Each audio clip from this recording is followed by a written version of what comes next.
Hello guys, I thought I had a really cool project for you this week.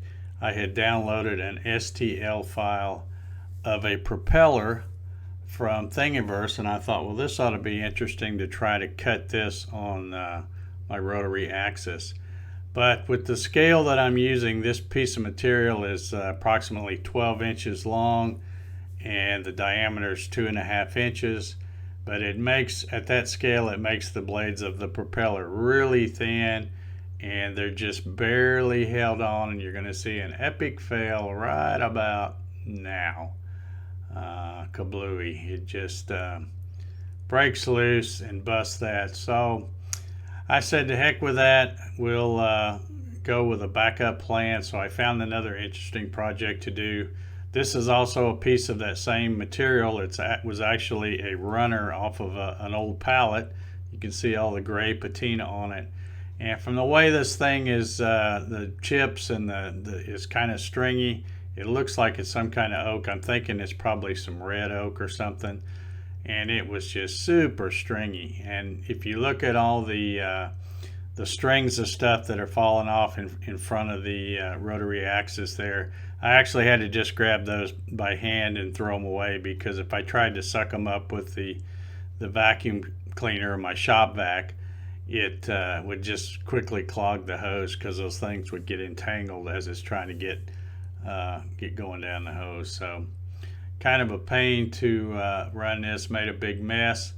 But I think you'll see in the end product turned out pretty nice. And plus, it's still fun to watch. This one had a lot of movement in it, up and down, and the A-axis spinning around. So it was kind of fun to watch it.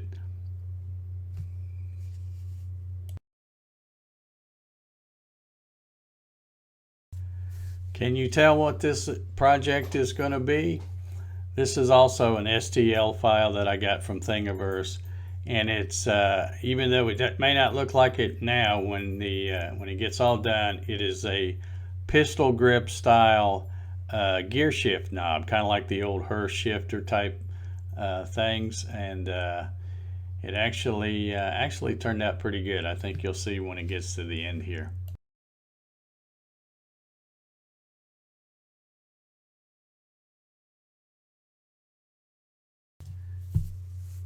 Here it's starting the finishing pass, and again I'm using my 1/8 inch tapered ball nose with the 1/16 radius tip, and it does a really good job, gets good detail, and most importantly, it gets rid of all that stringy mess that's hanging down on this thing.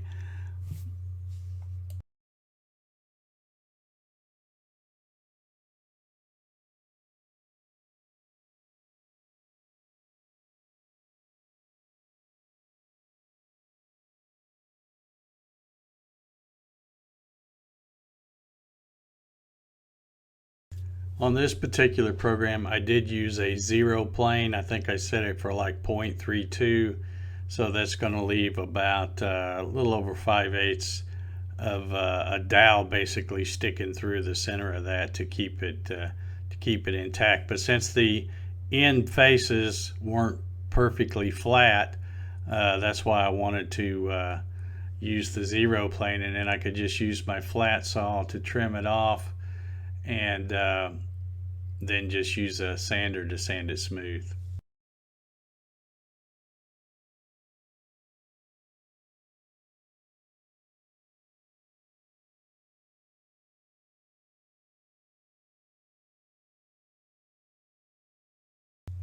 And here's a look at it after a few coats of lacquer, and it turned out pretty nice, and actually is pretty good looking wood for something that was just on the bottom of a pallet. Okay, that's going to do it for this video. If you enjoyed this, please like and subscribe, and be sure and hit the little bell there to get notifications whenever I upload a new video. Thank you very much for watching.